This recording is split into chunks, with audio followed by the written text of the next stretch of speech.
Okay, so in the 3 seconds that I've been speaking so far, I think we've timeline jumped about 100 times. And I don't know what's going on out there. I don't know if reality is breaking down. It definitely looks like it, but something has changed, and manifestation is changing as well. And if anything, it seems like the energetic storm that we're going through is actually very conducive to manifestation, that it's a good thing, it's working for us. And the reason why I think it's working for us is because of the principle that, nature abhors a vacuum, right? Or that chaos seeks order.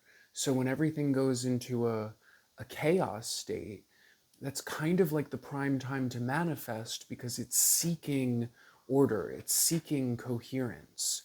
And one of the reasons why I think the reality engine is breaking down right now is because our consensus reality narrative is breaking down right now. And I guess the Epstein narrative would probably be the best example of that, where most people's takeaway from that information is that they can no longer trust the narrative, right? That something seems to be fake, not true, an illusion, whatever.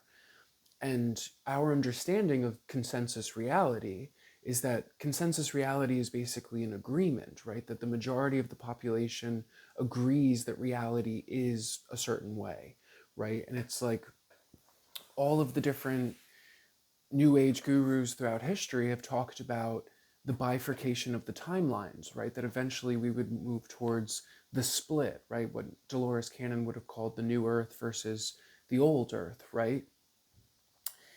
And it seems like things have not just bifurcated into a split, but dozens, if not hundreds, if not thousands, if not millions of different timelines that are all taking place in the same reality, right? It's like you can tune into those different timelines on TV.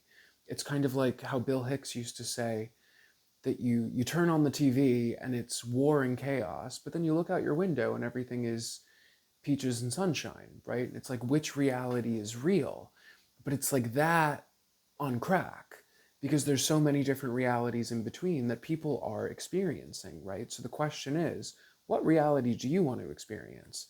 And like I said, something around manifestation seems to have changed. So that's what I'm going to look at in the cards here. And it looks like reality is getting, or excuse me, manifestation is getting faster, which is definitely a good thing, right? We want expedited manifestations and all that. But it's almost like going from driving a Honda Prius to driving a Lamborghini without any proper training of how to drive the Lamborghini, right? So it's like you don't want to put your foot on the pedal as hard as you would in the Prius, because if you do that in the Lamborghini, you're going to fly off and maybe lose control. So the cards that I have on the table, I have an expanded Celtic cross that's looking at the energies right now and how we as creator beings can manifest within it, right? And before I say any of that, I want to say one thing that has really, really, really helped me in the last couple of weeks has been something that I call my quantum field report. And it's basically a journal, but I call it the quantum field report because I want my mind to associate it with this thing in particular and not journals. But a field report is like when a scientist is out in the field and they are documenting something that they're observing in real time. The quantum field report is about observing a future outcome and documenting it as though you are a scientist in the field, seeing it in real time, right? And it plays off of the observer effect, the idea that once a particle is observed, it's going to follow that expectation, and an expectation is basically just observing the future, right? And I always say expectation creates reality. So the reason why the quantum field report has been so helpful for me is because manifestation has gotten very impatient, right? Thought forms are very impatient right now. They do not have time to sit in your head. They are ready to manifest. But the problem with a half-baked, quickly manifested thought form is if it hasn't been fully rendered in your mind, right? You've just thought of like certain aspects of what you're trying to manifest, then there's going to be blind spots in the data, right? And it's like the rendering engine, the reality engine, needs to figure out what to fill in the blank with. And 9 times out of 10, it's going to default to the old, right? It's going to default to what you're familiar with your limitations and programs and all of that. And typically when we're trying to manifest something new, we don't want it to look like the old thing, right? And you know, as much as we love to trust the process and leave it up to source, we also don't want the universe guessing with our manifestations, right? We typically want something relatively specific.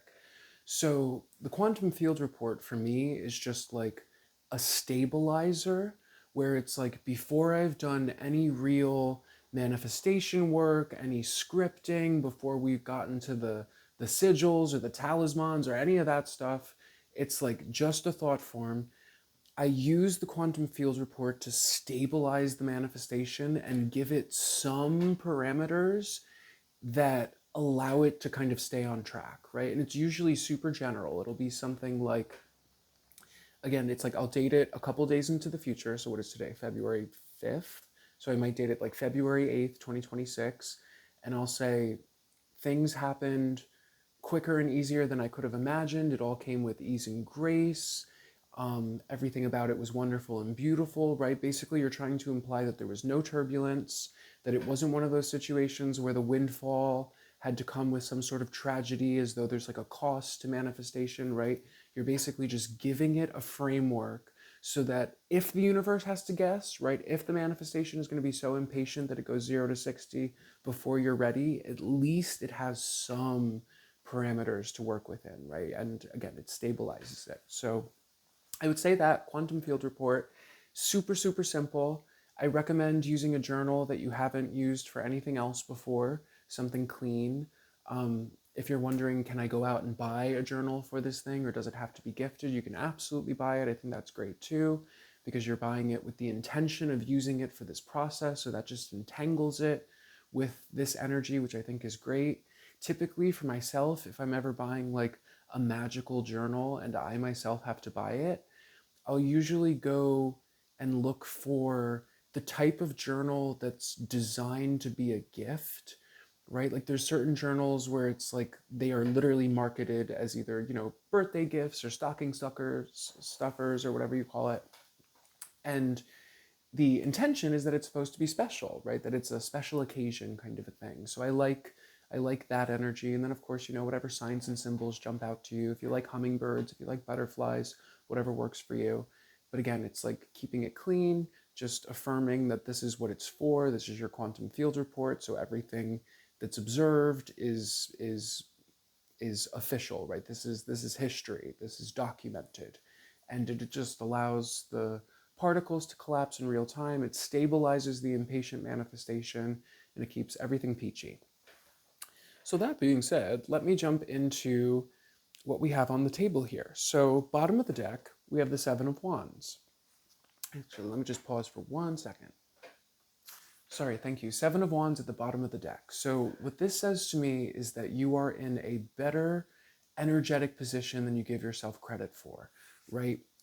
The Seven of Wands, the guy that's in the foreground here, is beyond the reach of these 6 wands in front of him, right? And I often like it to, if you can imagine being in a room with a pit bull on a chain, right? Like an angry animal on a chain.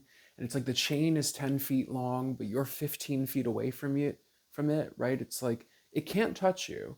You're absolutely safe, but it's still in your field of awareness, and it's still absolutely terrifying to deal with, right? It's like that's the energy right now. It's like there's a lot of scary shit that's there, and it's all very much so in our field of awareness.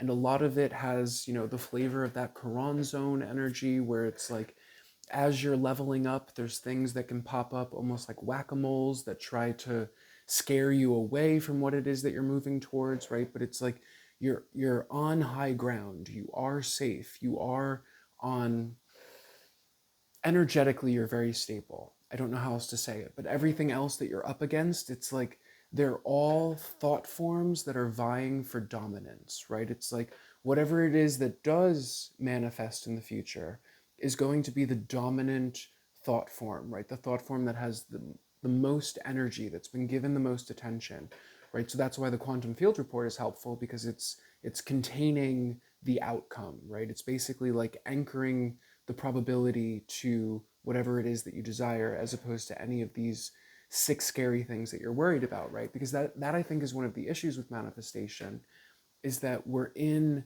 seven different places at once mentally, right? You're focused on what you want, but then you're also aware of what you're afraid of. So that's where I think that manifestation can get a little hinky if it's not fully rendered in your mind's eye, because it inevitably could accidentally fill in the blind spots with the outcomes that you don't want to experience simply because they've been given energy, right? So it's almost like saying, yes, you're aware of it, yes, you can see it, but it doesn't mean that it has to play out that way, right? It's like you have the upper hand here, and if you can say not on my timeline, then that's effectively it, right? So at the center of the spread, in terms of what's happening and why, I have the Strength card crossed by the Temperance card. And the way that I'm seeing it is almost like it's giving an identity work kind of thing, where it's like fitting yourself into your new identity, because it's not exactly like the energy of the snake shedding the skin or anything like that. It's more so the energy of, if you've ever had to like put on an outfit that requires help, right? Like maybe someone has to zip the back, or like something about it is kind of awkward or stiff to get into the fabric. But it's like once it's on, it fits like a glove, it's comfortable, you can easily wear it. It's just the process of getting into it is awkward. Or even like the other analogy is like, if you've ever tried to like dress a child and the child is, going crazy and blah, blah, blah, blah, blah, and you can barely even get just like the t-shirt on or the hat and gloves, whatever it is. It's kind of like that, where it's like you're being placed into your new identity, but aspects of it require focus, if that makes sense, because it's almost like I'm seeing like fitting into the outfit almost feeling like a ballet, if that makes sense. But then the energy of the child, the lack of focus, could be something that just makes, that like drags the process out. But in the same respect, it's like it's crystallizing, it's happening. There is a new identity that's coming online, which would probably imply that you've been doing identity work for a while, right? So it's like these things are already starting to meet you where you're at, and that makes sense because what you're seeing in your reality with the Page of Cups would be unexpected surprise things. But I'm thinking in terms of speed, where it's like something manifests and you only just thought about that like 15 minutes ago, and it meets you where you're at, or you just thought about it the night before. I mean, it's been like that for the last couple of weeks. It's been like that. I don't know what else to say, but it's like, again, going from the Honda Prius to the Lamborghini. I hope that I used that analogy in this video. I don't know if I did, because I've recorded this a few times, but imagine if the reality engine has changed from a Honda Prius to a Lamborghini, but no one's taught us how to use the Lamborghini, and things go from 0 to 60 almost immediately. It's like, I feel like that's what you're seeing with the Page of Cups. So things are quick, but the question is why, right? And what's interesting is the energy of the past, both the recent past and the distant past, is the Ace of Swords reversed above the Lover's card. And of course, the Lover's card depicts the Garden of Eden. And if you know about the story of Eden, it's like when Adam and Eve were kicked out, who was it? One of the angels put a flaming sword in front of the gate to Eden, so they could not access it again. And the way that I'm seeing this, quite literally, it looks like removing that sword from the gate to Eden, right? So what would that even imply? I mean, there's been so much that's been coming up in the last couple of months about reconnecting to the primal current, right? Like the cosmic Wi-Fi or whatever it was that would have existed during the golden age or before the fall, or in the proverbial Eden, whatever it may be. So it's like something, whatever it was that was blocking that, because again, with like swords, it's like it would almost be like a script point, right?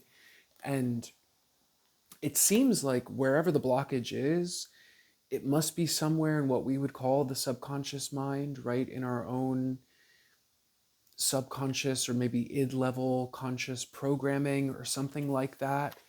And it would basically just say that whatever kind of identity work you've been doing in the last couple of months has really activated something. It's really opened up a gate to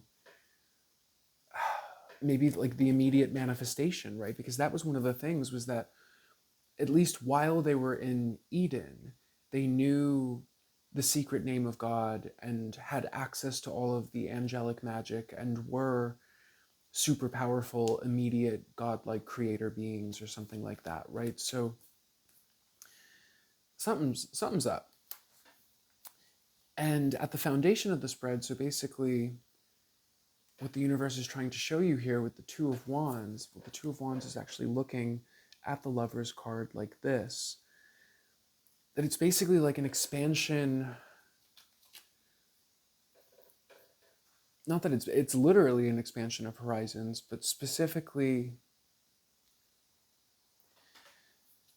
it's making me think about rules being different, specifically because like the Ace of Wands could talk about rules because of script points, right? Like typically I see the Ace of Wands as being, or excuse me, the Ace of Swords, swords are script points. The Ace of Swords talks to me about information that changes the context of your reality, right? That like when a truth is revealed to you that changes the way that you look at things and you can no longer look at them differently, right? It's like that is the Ace of Swords. And like I was saying, within the context of the subconscious mind, it's like when the child mind experiences trauma, it does not understand what it's going through. And a lot of times it's like we can experience traumas that aren't even actually traumas, that the child mind misinterprets, right? Like an Ace of Swords reverse, a truth you can't unknow, just because we lack the understanding as children to know what we're in, right? That it's like, I don't know, I can think of a time when I was a child where I decided I was going to, and I must have been like maybe 2 years old max, like pre-language, that I was going to repaint my entire bedroom, right? And take all, the art supplies and cover everything. And I thought my parents were going to be so thrilled with my masterpiece, right? And the reaction was not what I expected, right? Of course, the reaction was, what the F did you just do, right? And rightfully so, because I had just destroyed many, many expensive things, right? But as a child, I didn't know this. I have no concept of money. I have no concept of things. I'm just discovering creative abilities, and I'm like, oh, look at this. I'm the reincarnation of Michelangelo. I'm here doing all my things, and I can paint a picture of a cat. Isn't that crazy? Has anyone discovered this before? And of course, again, the reaction is, oh. And it's like things like that happen, especially in our pre-language years when we're like younger than 3 years old, can become these Ace of Swords reversed that just lock stuff up and create blockages forever, right? Because it's like with my own personal shadow work, with that experience, what I realized was that I had this association between success and tragedy, that like windfalls of success or recognition or all of that comes with some sort of tragedy, or if good things happen, then there's going to be a bad reaction to it, right? And examining that Genesis point, that story of my own, was something that really helped me kind of pull that sword from the proverbial Eden, if that makes sense. So this is basically saying that you've done this, that you're in the process of doing this. After watching this video, you're probably going to do more of it. And the result is that I'm kind of getting like an energy of like repairing things, because the Lovers can talk about timeline merger, and it kind of almost feels like the allegory of Osiris, right? Where like Osiris is split up and fractured and scattered throughout the matrix, and then he has to be reassembled, right? And it's like, I think that is happening to us, to you, in terms of identity work, right? Where it's like there's different aspects of self that get deactivated, that go dormant when we experience different kinds of trauma, but it's almost accidental, right? Because like the other analogy that I always use is the showing your first drawing to your parents when you're a kid, right? And it's like the first drawing goes on the fridge and everyone makes a big fuss over it. It's such a big deal and yada yada. Then the 10,000th drawing comes along and you're showing it to mom and she's on the phone fighting with Aunt so and so. And she just like, oh, yeah, there you go, honey, another cat, put it on the fridge. And you show it to dad, and dad's on the computer dealing with another work call or whatever it is that he's doing. Oh, yeah, put it on the fridge. And you, as a child that's pre language, can tell nobody gives a patootie about your cat drawing. So now you're trying to figure this out in your own mind, and you're like, well, what did I do wrong? Why doesn't anybody love me anymore? Why doesn't anybody love my art? So maybe you give up on the art. Maybe you think that that's the wrong thing. What do I need to do to get attention? Then the next thing you know, you're riding your bike, you fall off of it, and you break your arm. Mom hangs up with Aunt so-and-so, dad walks away from the computer, and everybody's giving you as much attention as you could ever possibly get. They're fawning over you, the whole world stops because you just broke your arm. You get home from the hospital, you have your cast, grandma comes over with a cake and a teddy bear, and Aunt so-and-so comes over, and the neighbors come over, and more attention than you've even gotten at your average birthday party, right? Because you broke your arm. And something in your mind says, oh, I only get attention when I hurt myself. The art does not get attention. Mom and dad, that upsets them, right? Because you can tell that they're upset when they see it. Not because they're upset with you, but they're upset because they're on the phone or they're dealing with this, that, and the third, right? So that's where I think these things are unlocking, right? Because there's also, I'm not trying to invalidate any kind of trauma. There's some real, crazy, dirty trauma out there.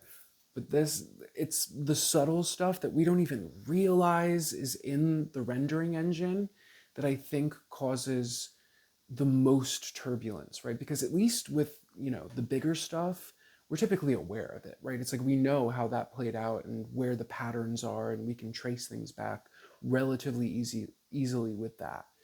It's the subtle stuff that I think has a bigger butterfly effect. And it seems like it's like the universe is encouraging you to look and see that the rules are different, right? With the Two of Wands at the foundation, that it's like the rules of the rendering engine, maybe they were always different, maybe they've changed now. Because I'm trying to...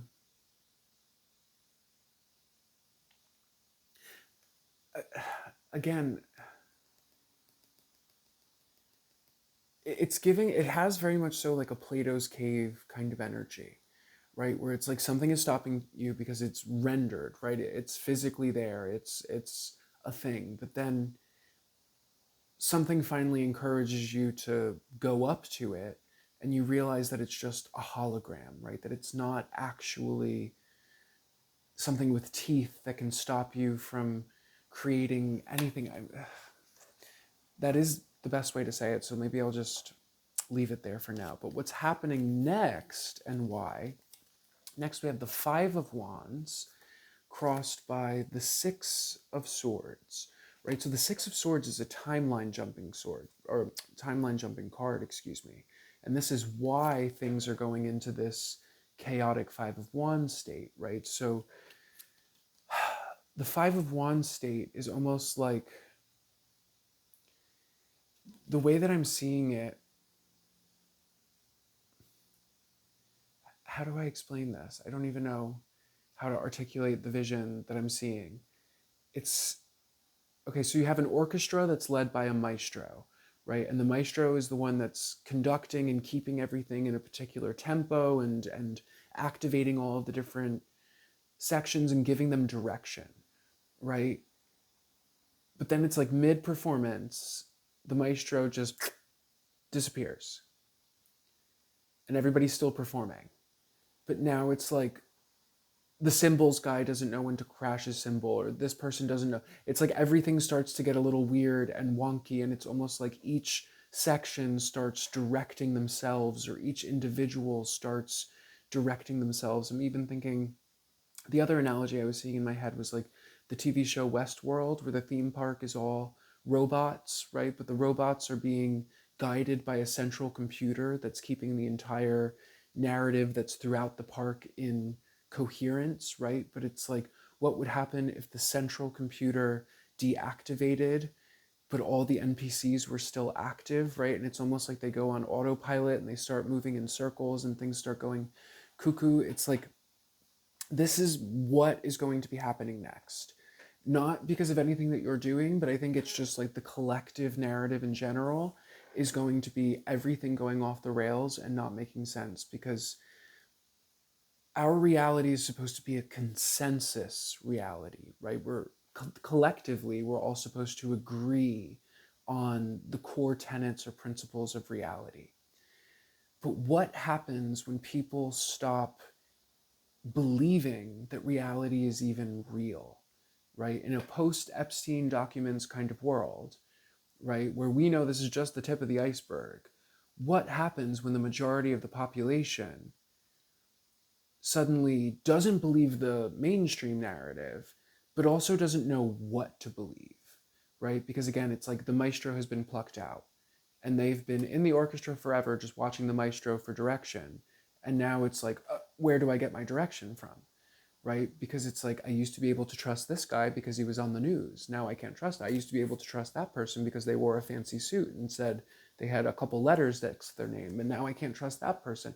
It's that is going to create some glitchy stuff in our reality. And there's a part of me that almost wonders if part of that was the intention, if they knew, like, well, if this got out, it would just break down the reality engine. But like I'm saying, it's like, this is the Goldilocks zone for manifestation. Nature abhors a vacuum, chaos seeks order, energy flows where attention goes, right? So again, back to the Seven of Wands at the bottom of the spread, right? The dominant waveform is going to be the thing that manifests. And all, of course, there's fear scenarios, right? What about, what if, what if? How many of those fear scenarios are things that you should validly fear, right? Like the best example that I can give is, I remember I was talking to somebody once that was obsessed with like the digital currency rabbit hole and the idea that the proverbial they were going to crash the economy and ruin the dollar to get us on this thing and create this slave system and blah, blah, blah, blah. But they were speaking it as though it was an affirmation, right? They are going to do this. They have this. They will this. And no matter how much I tried to push back on that, it was like this individual was committed to that timeline. Energy flows where attention goes. I don't know where I'm going, but I'm not going to the digital dollar, cryptocurrency, whatever timeline. What do you call it? The social credit score, whatever. Not on my timeline. That person is probably already there, right? And I'm sure their social credit score is probably abysmal, all things considered. But that's just like one example where it's like energy flows where attention goes. I can absolutely spend the next 10 hours giving you supporting evidence to affirm that that could potentially happen. Or I could spend another 10 hours giving you supporting evidence saying that that will never happen, right? Because it's like there's the bifurcation of realities and the ability to choose these different timelines. And a few years ago in 2020, there were two different timelines where some people were slaves to the paperwork and some people were not. And we all coexisted. So energy flows where attention goes. Everything is about to get wonky and crazy, but this is your opportunity to manifest, and it's already manifesting. It's just a matter of keeping that focus on the positive. And if you have to get your conscious mind into coherence with the narrative, again, the quantum field report is so helpful. It is such an incredible way to stabilize the narrative and just prime your consciousness to accept it. But again, it's like the visualization is a key aspect of it. And I'll give you an example from this weekend. So I had an event that I put on. I've been putting on these events for my community that are like dance parties. And so far, it's like some of them have been successful, right? Successful in other people's eyes, but in my own mind, right? It's like, of course, I have certain benchmarks that I want to hit, and I can never be satisfied, right?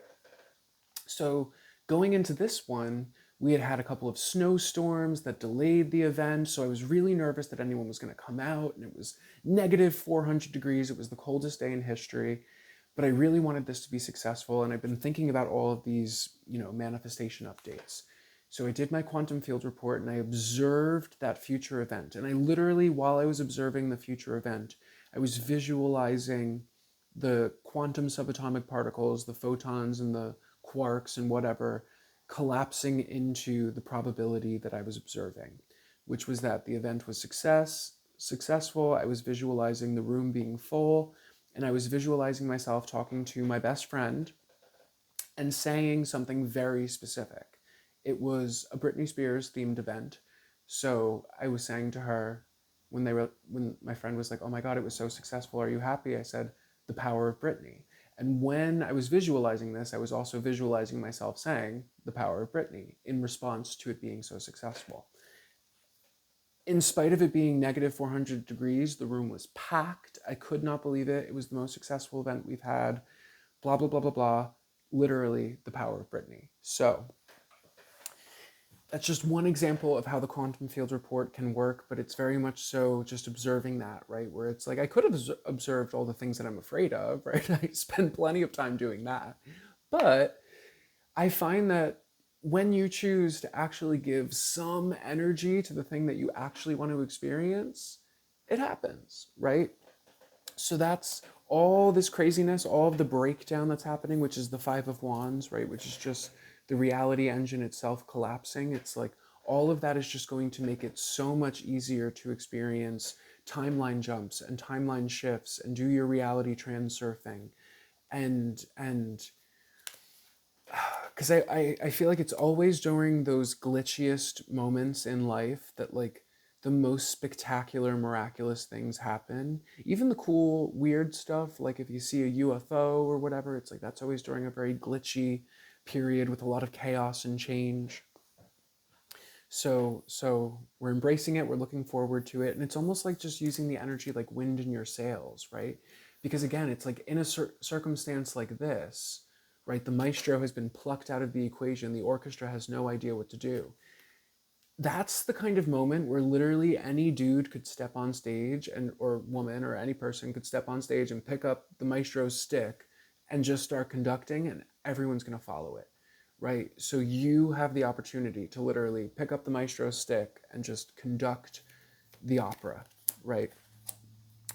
And so that's going to be what's next and why. And what you'll be seeing in your reality is the Eight of Pentacles, right? So it's like the Eight of Pentacles talks to me about familiarity and consistency, where it's like it's the thing that you've been working on but smoother, right? So it's like not having to worry about some kind of crazy reroute. I guess I can just use from my own experience. It's like I do not want my life to radically change, right? It's like I like the things that I'm doing. I just want it to be more efficient, right?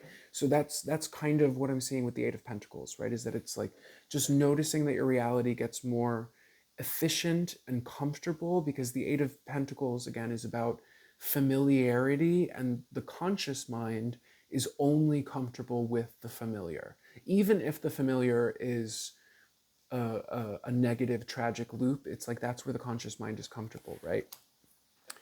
And at the foundation, how spirit's assisting is coming through is the Hierophant. So when I see major arcana cards in that position, it always talks to me about divine intervention, right? Where it's like almost like spirit interfering as much as it possibly can interfere, if that's possible. But with the Hierophant, this usually talks to me about consecration, right? Like giving something the blessing, giving something the blessing to go in, because I'm literally seeing it like a bodyguard at a nightclub, right? Where if you're thinking of like Studio 54 or something like that had a really hard door to get into, right? So the bodyguard determines who gets in and who doesn't get in, right? It's like spirit has determined you're in the club, right? So maybe use that as a manifestation affirmation, right? I'm in the club. I have been vetted. I have been, because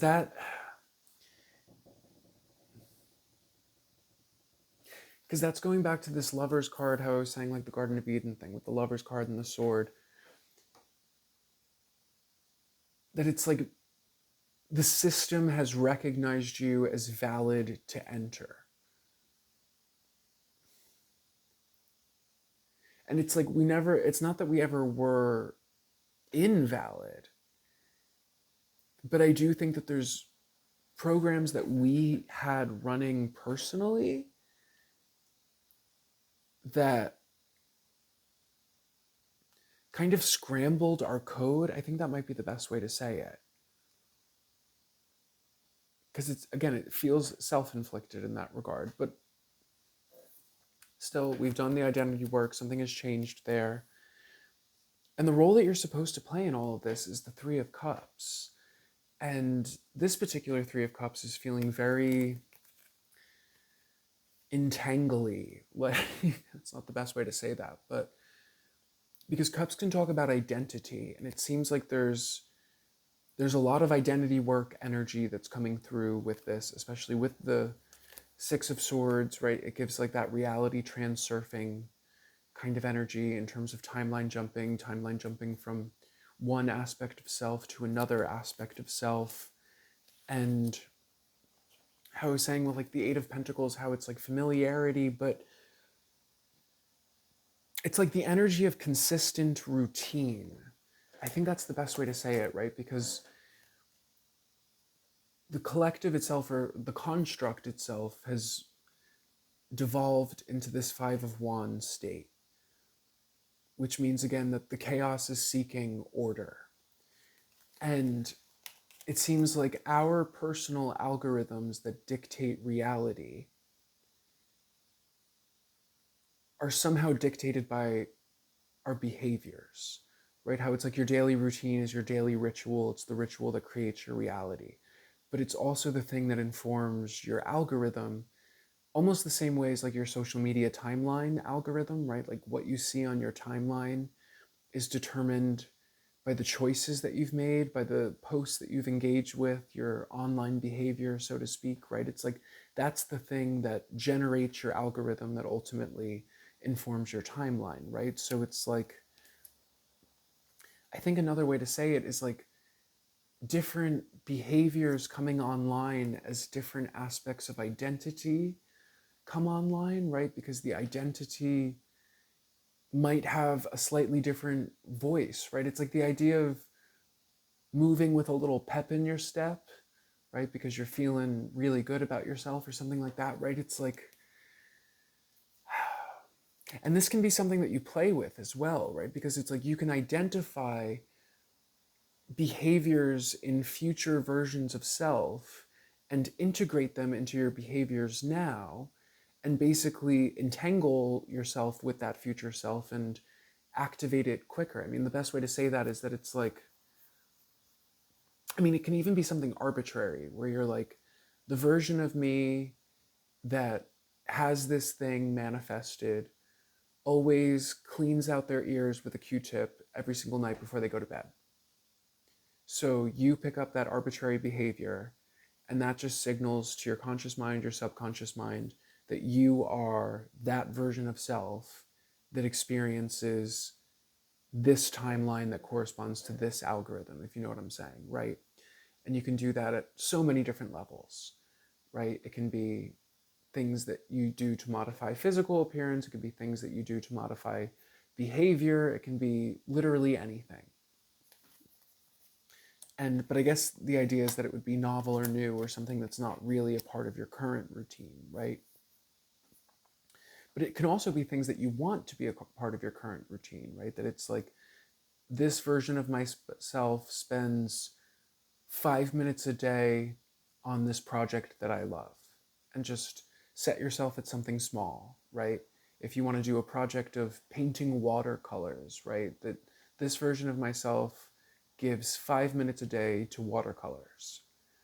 And you know, as soon as you pick up those watercolors, ain't no way you're doing it for just 5 minutes, right? You're most likely going to be there for at least a few hours. But when you put the threshold so low that it's like, okay, I just need to do my 5 minutes, it just makes it a little bit easier. You know what I'm saying? When you put the pressure on yourself to be like, okay, this version of myself outputs 10 paintings a day or something, it's like you're setting yourself up for failure. And we do that a lot, right? But again, so that's the role that you're supposed to play in all of this is the Three of Cups, which would kind of imply that it's like you don't have any kind of defined role, just because the Three of Cups is so quantum that it can kind of be anything. I'm almost thinking of like almost like that show Saturday Night Live, right, where there's like a dozen different sketches in the show, and an actor could play a dozen different roles throughout the show just based on what's needed, right? It's almost like seeing yourself as something like that, right, where it's like you can easily shift between all of these different identities and have a harmonious and balanced version of the work persona versus the friend persona versus the family persona, but where each of those things is authentic and in alignment with your true self, right? Not fake mask, fake mask, fake mask, but true, true, true, if that makes sense. And external energies are coming up as the Two of Swords, right? And the Two of Swords, it's giving me the energy of like when you make an impromptu turn while you're using the GPS and it forces the GPS to recalculate, and the voice will say, recalculating onto the map, or something like that. That's almost like the voice in everyone's head right now. Almost like you know how sometimes like when people are thinking, they'll put like the rendering symbol over their head, right? Like hearing like the dial-up noise inside of their head, like that everyone's just kind of like mentally flatlining, that's kind of the energy, which I guess is kind of a good thing, because at least in terms of manifesting for ourselves, maybe there's less noise. I don't know how else to say it, but it's almost like I notice sometimes when I'm trying to upload videos onto YouTube that like if I do it in the middle of the night at like 2 o'clock in the morning when less people are using the internet, it's faster.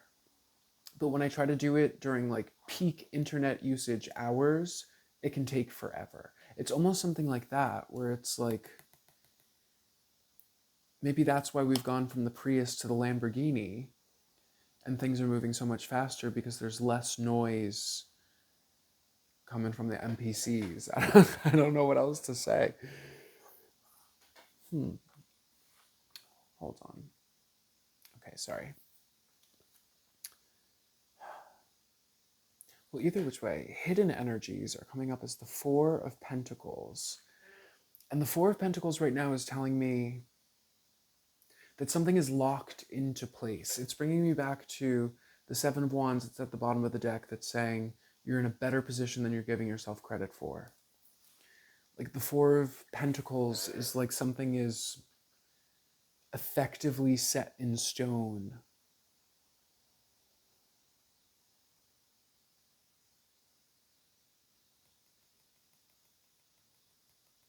How do I say it? It's kind of like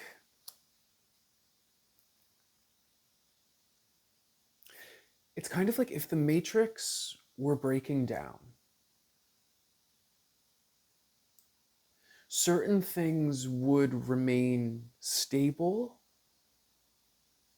It's almost like the idea of like the ancient global cataclysm, right? That there might have been like an ancient flood or something like that, but there were certain places on Earth that were stable and spared from it, and civilization went on and blah, blah, blah, blah. I'm kind of seeing it's almost something like that, where it's like, for those of us that are not surprised by this, our reality is not destabilizing. If anything, it's influencing our own confirmation bias in such a way that it's creating more stability and more confidence. Because it's like, oh, okay, so it is what I thought it was for the last 2 decades. There we go. Glad everyone else is catching up. Everyone else that's catching up is going through the buffering of like not being able to hold a coherent thought because their belief system just completely imploded and they don't even know who they are anymore, right?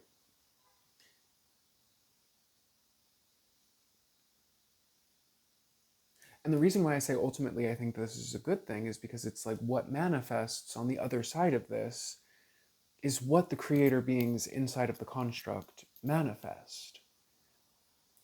And so far, I don't think that any of the things that they've tried to get us to manifest accidentally have been successful, right? You look at 2020, I don't think 2020 was successful. Whatever they were trying to do, I don't think it was successful. Everything else that's happened before, since, in between, I don't think that they were as successful as they wanted to be. From our side of the coin, we might think things were successful, but and that's it. It's like I think the reason why things were unsuccessful is because so many powerful creator beings were rendering against the darkest probability timelines that they couldn't actually manifest, that it was like we neutralized it somehow, some way. And I think that's going to happen for whatever it is that they're planning for the future, right? Like the dark AI takeover, singularity, timeline, whatever. Not happening. Not this time. But, well, the final card on the deck, the advice at least, is the Two of Pentacles, right? And the Two of Pentacles is basically saying, pay attention to how your mundane actions affect the greater construct, right? It's like the idea that the microcosm affects the macrocosm, or the as above, so below. It's like the Two of Pentacles is saying to me right now that it's like simply by swiveling my iced coffee, it's like there's energy there, right? And it's the same idea as the butterfly effect, where if the butterfly flaps its wings on one side of the world, it creates a hurricane on the other side of the world, right? It's like there's causality in every action,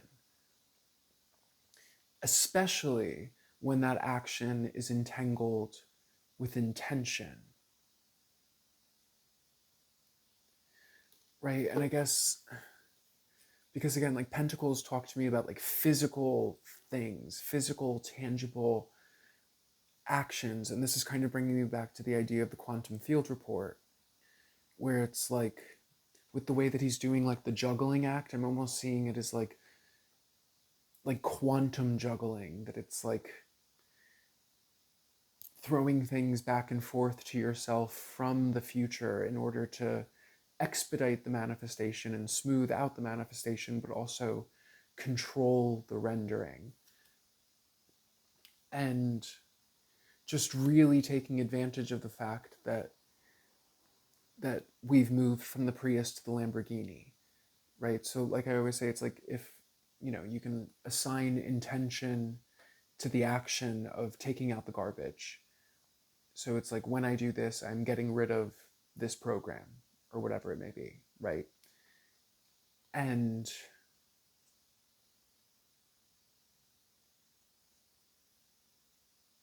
yeah, kind of actively creating that quantum entanglement where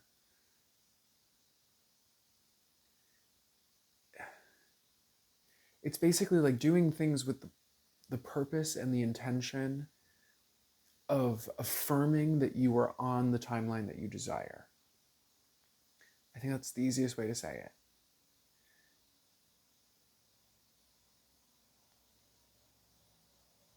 Yeah, entangling your actions with the timeline that you desire, right? I'm buying this new thing because on that timeline, that version of myself owns this thing, something like that. And even taking advantage of the things that might present as obstacles, kind of like doing the juggling act and changing that energy and seeing it as a reroute. And the best example I can give, I was going to the grocery store the other day, and I get to the grocery store and they are unexpectedly closed. So now I had to go to a different grocery store that is like exponentially more expensive than the store I wanted to go to. So at first I was twisted about it, and then I was like, wait a minute, no, Jonathan, the version of yourself that you're turning into, the timeline that you're manifesting, corresponds to this very fancy grocery store, because of course that version of you would shop at that store and not even think about it, right? So I was like, okay, I'm being rerouted because this experience is in alignment with that timeline and that algorithm. So I went in and I had so many miraculous things happen to me in that supermarket that it was ridiculous. First, there was this woman that came up to me who basically affirmed like all of the manifestation identity work that I had done the night before. Because the night before, I had done all of this work around confidence and visibility. And she stopped me in the store and she was like, I just wanted to say, I've seen you walking around town and you look so confident, and this, that, and the third, and you have great style. And it was just like, where is this coming from? But visible, right? She saw me around town. She said I look confident. That was the key word. So I was like, oh my God, this is literally proof that, the universe heard what it was that I was talking about. And then, of course, we're always doing, our abundance manifestations. I get to the counter, and the guy at the counter says to me, do you like focaccia? I said, do I like focaccia? Next thing you know, he gives me 4 giant pieces of focaccia that cost about more than my rent and says, well, we're just going to throw these away so you can take them. And I'm like, oh, like literally the multiplication of the loaves and the fishes minus the fishes. So I was quite content with that experience, and it made me think like, okay, like I really have to pay attention to this, that every time I get rerouted, right, where I'm not going in my expected direction, I have to affirm that it's because I'm being rerouted towards my optimal algorithm, right? I'm being rerouted towards this better timeline with this better version of self, right? And it's like each time that happens, things just get better. So I'll leave it there. If you're interested in booking a personal reading, let me know. It's basically like a manifestation coaching session, so why not, right? I'll be there. I love you guys. I will see you soon. Bye, y'all.